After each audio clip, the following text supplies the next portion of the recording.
At the dementia resident I worked at, there was a resident called, say, Juliet. She was big, strong, feisty. She'd been a national netballer, and she was the only one that would stand up to the aggressive residents in the unit. And she always used to say, my grandmother used to say to me that when you get old, you must be positive and you mustn't be grumpy. And she used to repeat this over and over throughout the day, you know. And then after a while, I thought, well, actually, this could be a bit of a mantra for these residents. This is a really positive statement. When you get old, you must be positive and you mustn't be grumpy. So anyway, I thought, well, we'll have a workshop on that. And, you know, we were doing very well with these thinking workshops that the residents like to call them. So I sat them all down. Well, I didn't sit them all down. They sat down themselves, as they did at the workshops, happily and enthusiastically by now.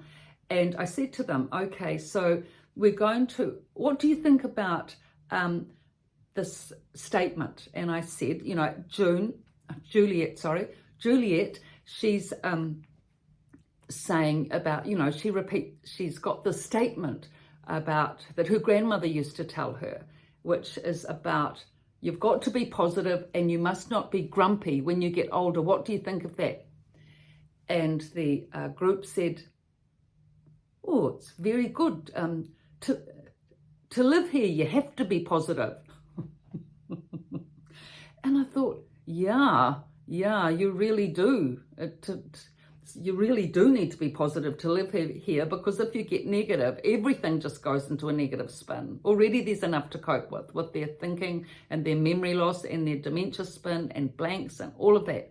If they had negativity into the bargain, they just couldn't manage. So yeah, they said, yeah, to live here, you need to be positive. And I said, okay, so what do you think about making positivity the focus for the year? And they said, very good. So that's what we did. For the whole year, that's it. We focused on being positive. And it was fantastic having that one core focus, because everything, thinking positively, acting positively, speaking positively, yep, we just discuss everything about it. We'd define it, work on it, think on it, act on it. You know, all the activities were focused around it. Fantastic. So what actually happened in the end is that, yeah, everyone did, those in the core group, that was, say, a third of the residents, 30 being in the unit, 10 in the core group. All these 10 residents were really only focusing on positive. And when someone was negative, they'd say, no negative here, you know, only positive here. So it was a really good, strong dynamic within the core group. And even when someone else was screaming or yelling or carrying on, as they do in a dementia unit, even when there was the racket of the kitchen and the clattering of plates and, you know, the nurse's phone and the medication trolley and everything else that goes on, still positive, positive, positive. With that, of course, there had to be interesting things to work on, as one resident had recently remarked, and I mentioned in the previous video, the topics needed to be meaty and interesting to get their thinking going. So I was really working hard to get interesting topics for them, you know, so much information I was gathering, you know, on technology, the natural world, the crown, the queen, all the topics that they were interested in, which I was well versed in by now. So they were able to really concentrate and focus on a large amount of material, but it really worked best, I found, to keep the focus and concentration and interest, to get one topic they really liked and then go into the depth and detail of that. That was by far the best. That really worked their focus and concentration and thinking through their intellect, so they could grasp it, grab it and think on it. Lots of activity, you know, lots of different topics, and thinking on those would just scatter their thinking. It was distracting. But going into the depth and detail of one topic, silence their thinking and enabled them to get realization. So, for example, one topic that I did was on the camera, you know, the Kodak camera. And of course, the residents love anything on technology, because many of them being near 100, the technological revolution. They've been through the lot, so they love it, right through from the telegraph to electricity to the phone to television to the iPhone, the smartphone. They love all that stuff. Not able to have an iPhone, of course, but at least they've got the smart TV now. That had just come in, and that was brilliant. So anyway, when I went into the camera, all I did was I would get, for this particular workshop, I got a photograph of one of the residents he was quite a quiet man, and he hadn't been joining in with the group very much. His family didn't really visit, hardly at all. And he hadn't made friends with the group. I always tried to get someone in the group that was sort of on the outer a little bit for some of these topics to try and bring them in.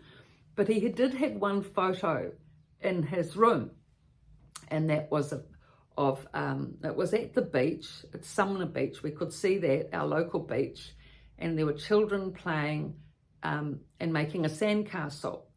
And there was an older person there. It looked like the parents. That, it was a lovely sunny day at the beach. That was pretty much all there was in the photo. Anyway, very typical of New Zealand's scene in the summertime, with children playing in the sand, building sandcastles. That's our joy, at Christmas time. So anyway, I got this lovely man up to the front of the group. Sometimes they were embarrassed and shy, but it was good because then all the residents could focus on that one person and get to know them, and recognize them and know something about them so they could connect in with them. And if one resident does that, then all the other residents would tend to follow along, It was just a small group anyway.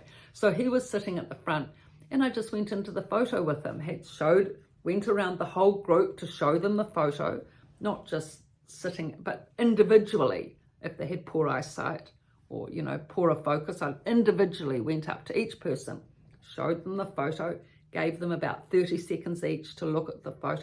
Oh, it's such a lovely photo. Yes, that's Sumner, that's where we used to go, the favourite beach of many of them. Oh, building sandcastles, isn't it lovely with the children, and such a beautiful day, and give them time to focus on the lovely photo. Go around, that's, 5 minutes gone. Back to sitting with the man in the photo, still holding up the photo, and then asking him, what's the photo about? And even if it's just a couple of words, you tease that right out. Okay, so I asked this gentleman, so what is this photo about? Say his name's Doug, and Doug said, at the beach. Yes, Doug. It's a beautiful day at the beach. And who is this person standing here with the children? My mother. Oh, she looks like such a lovely mother, such a lovely, loving mother, taking you to the beach. And the little girl here, my sister. Oh, so you have one sister and a beautiful mother, and you used to go to Sumner Beach, and then all the other residents start to say about how they love Sumner Beach and the holidays and swimming there, and how they had a batch there, and all the conversation starts, and there Doug is sitting happily in the center of all the attention, because of this one lovely photo. So this is, taps into past memory, which is much more active than present memory with dementia residents. It taps into connection, it taps into socialization, positive feelings, good feelings, summer, sunshine, all of that. Such a good way, just with one little photo, being able to get all of that going and keeping positive. The whole thing is positive, of course. Summer holidays are beautiful and positive. So in New Zealand, the summer at the sea is probably one of the most positive things you do, not just as a child, but as an adult as well, including me. I love that. So this is just one way that you can activate positivity with people. And the residents certainly worked on that theme for the whole year. They were positive. It made me be positive. And actually it had an influence on the rest of the residents, not just the residents, but also the staff. So it was very effective. So these books have been written on these topics: The Resident's Voice from a Dementia Unit and The Resident's Rise from a Dementia Unit. Website there, pietavalentine.com, with 25 videos of the starting videos in each book, and radio interviews and other information you may be, interested in. So thank you for your likes and all your subscriptions. Yes, it's fantastic. I really, really appreciate it.